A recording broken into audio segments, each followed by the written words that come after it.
Brothers and sisters of Jamaica, I greet you with the fire of the ancestors burning in my chest and the red dust of Burkina Faso still on my boots.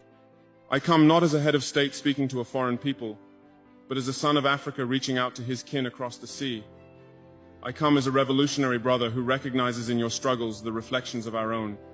I come to honor your pain, salute your courage, and share in your enduring vision of freedom, from Ouagadougou to Kingston. From the Sahel winds to the tropical breeze of the Caribbean, we are bound by the same ancestral drumbeat.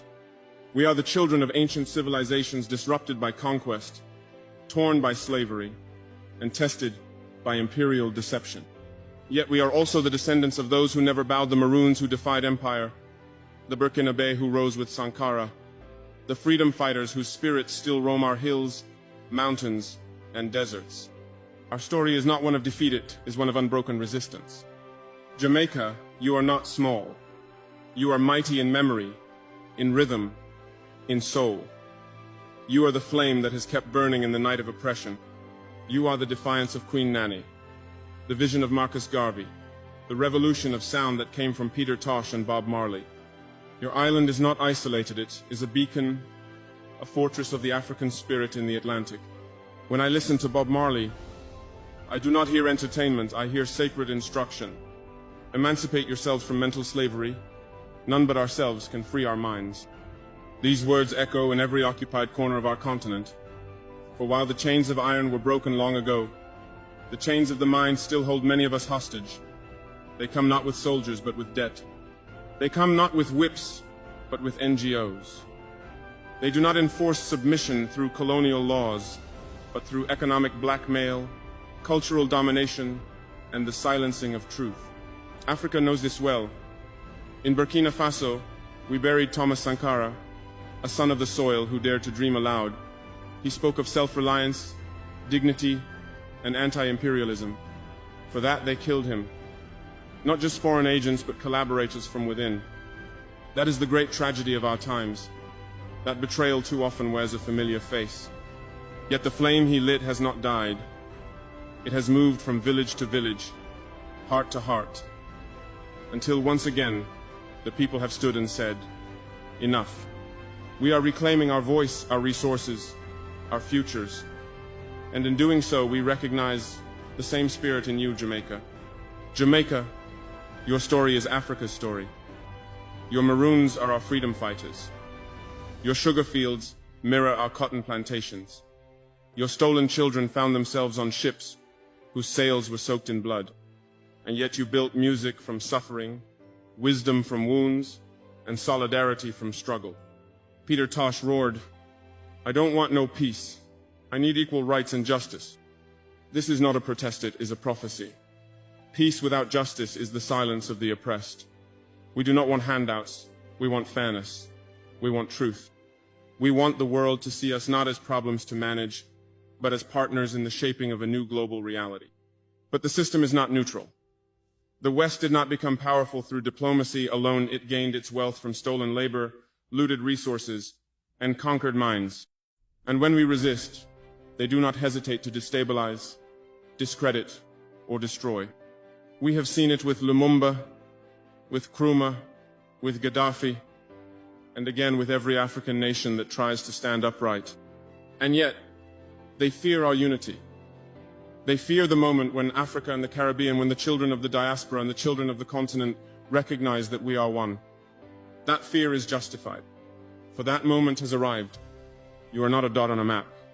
You are not a nation of 9 parishes. You are not just reggae and beaches. You are the heartbeat of a global consciousness. Your resistance echoes from Accra to Addis Ababa. Your pride feeds the souls of those still struggling to walk upright in a world built to keep them crawling. Jamaica, your youth are warriors of knowledge, of rhythm, of revolution. Do not wait to be told you matter. Stand, create, mobilize, build cooperatives, guard your land. Teach your children the stories not found in colonial textbooks. Let them know their lineage is not one of shame, but of unmatched strength. To the elders, we thank you. Your memory is sacred.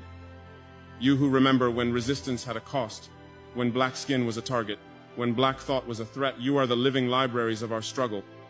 Your wisdom is our blueprint. Tell us the names they tried to erase. Sing the songs they feared. Carry the flames they tried to extinguish. To the leaders I offer a challenge. Be not middlemen for empire. Be not brokers of foreign interest. Be servants of the people. Build economies that feed your people, not your bank accounts. Reject policies that silence the poor to please the powerful. Know that history will remember, and it will judge. To the artists, the poets, the musicians, be prophets. Do not let your art be tamed by the market. Create not for profit alone, but for liberation. Let your verses be swords. Let your paintings be protests. Let your lyrics carry the rage, the joy, the dreams of the people. To the farmers, thank you. You who still understand the sacredness of land. You who feed nations while the world turns to artificial convenience. You are the keepers of true wealth. To the women queens of our lineage, warriors of our future, you are not background. You are not support. You are leaders. Raise your voices. Guard your daughters. Shape the policies. Lead the movements. Without you, there is no revolution. Let us build a new axis not of exploitation, but of solidarity. Let our trade routes carry cassava and yam, not cocaine and guns. Let our classrooms teach African literature and Caribbean poetry. Let our children know that they are heirs not to trauma, but to greatness. Let us declare an end to being laboratories for foreign experiments. Let us fund our own research, heal our own wounds, tell our own stories, trust our own instincts, celebrate our own holidays, honor our own gods. Let us imagine the future. A Jamaica with food sovereignty, universal education, and dignified housing. A Burkina Faso with clean water, just laws, and strong institutions. A global black community that does not beg but builds, that does not apologize but asserts. Let this be our mission, not nostalgia, but forward motion. Not despair, but defiance. Not revenge, but reconstruction. The drums have never stopped. The ancestors are watching. The youth are rising. The soil is still rich. The dream is still alive. One Africa, one Caribbean, one struggle, one destiny. Thank you.